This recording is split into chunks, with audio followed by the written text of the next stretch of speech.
داماجم درباره همین برادرایی که در روسیه هستند در مهاجرت فرمانداران، یعنی هم کار میکنند هم این میخواد یعنی پیش میبرند، برای اینا چی مسئولیت ها میده؟ معنی که مثلا بعضی برادرها هست که کارهاشون سبکتر است و بعضی هاش هست که مقصد 4 نیربوت میگیم بازبین تر است، برای اونها چی مسئولیت میده شما؟ بله، سوالی به مورد. اگر وقتی خود را خوب استفاده برید در وقت کار هم، یعنی میتواند امروز آسان شده است.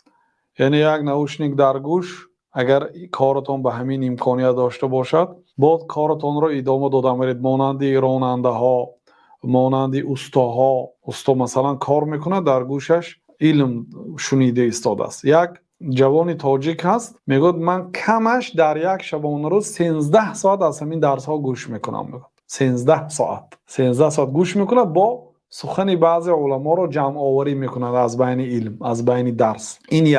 دیگر این است که اگر کسی علم آموزد و ساعت کاریش را کم کند، مثلا ساعت کاریش 12 ساعت، ساعت کاری 8 ساعت کرد، 4 ساعت برای علم جدا کرد، از حساب کار الله سبحانه و تعالی ایواز میدهد. این وعده الله هست. یعنی برای علم اگر وقت جدا کند، من ترک شیئا لله، کسی که یک کار برای الله شده ترک کند، الله تعالی ایواز نیک میده. ان شاء الله به همون 8 ساعتش برکه 12 ساعت یا 16 ساعت میده. اگر به خاطر الله یک کار را جستجو کند که مزدش کم است و ساعتش هم کم است، به ساعت اضافه اگر علم آموزد، الله تعالی عوض نیک میدهد. خب عموما یعنی در راه تا کار رفتن، از کار آمدن، یعنی در وقت طعام خوردن، در این وقتها میتونید علم گوش کنید. علم به واسطه گوش کردن میشه. و وقتی که پیامبر صلی الله علیه و سلم جبریل آمده قرآن رو به پیامبر صلی الله علیه و سلم قرائت میکرد، پیامبر علیه و سلم از ترس آن چیزی که جبریل میگفت به مبادا که با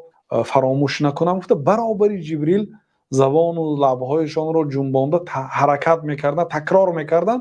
الله تعالی گفت که لا تحرک لسانک لتعجل به، زبانت را نجنبان. وقتی که ما قرائت میکنیم تو به قرائت ما گوش انداز، یعنی به قرائت جبریل علیه السلام گوش انداز، ما این قرآن را در قلب تو حفظ میکنیم. این دلالت میکنه که وقتی که استاد گپ میزند باید گوش اندازیم. و حتی کسی که مینویسد برابر استاد، یعنی خوب درک نمیکند آن چیزی که استاد میگه، چه خیلی که یک آدمی که با تمام وجودش گوش میاندازه. امام محمد ابن حسن شیبانی شاگرد امام ابو حنیفه، وقتی که امام ابو حنیفه رحمت الله علیه از دنیا گذشتن، به طلب علم به مدینه رفتن، به نزد امام مالک. وقتی که میگم به نزد مجلس حلقه امام مالک در اومدیم، گویا که در سری شاگردهای امام مالک پرنده نشسته است، مانند صحابه ها. این امام مالک در تاریخ یک تا هست، یعنی این هیبتی داشت که خیلی که بعضی علما میگن که من جلست بین الهادی و المهدی و الرشید، نزد خلیفه هارون الرشید، خلیفه هادی، خلیفه مهدی در آمدم. اون هیبتی که در نزد امام مالک یافتم در نزد اونا نیافت. در مجلس امام مالک آدم ها میترسیدن. این یک مذهب است، یک یعنی منهج یک عالم است. میترسیدن. امام محمد ابن حسن میگه که به شما چی شد؟ شما مگر در نماز هستید؟ به درس میدورن یگم پشه پر نمیزنن. خود امام مالک همین خیلی سیاست داشتن آخر، حتی به درسشان کودکایی که حال ریشش نبرآمده است نمیمونده، فقط میگفتن که ما این علم از ریشدارها گرفتیم، از ما فقط ریشدارها گرد میگفتن. آدمی که کودک است هیبت مجلس رو رعایت نمیکند، بنابراین مجلسشون بسیار مجلسی آباد بود. حیران شدن در عراق چون این گونه نبود. یک از مثلا ریشش میخوره، یک از بازی میکنه در وقت درس، یعنی به طالب علم سخت نرسه. گفته بعضی استادا سبک میگرفتن.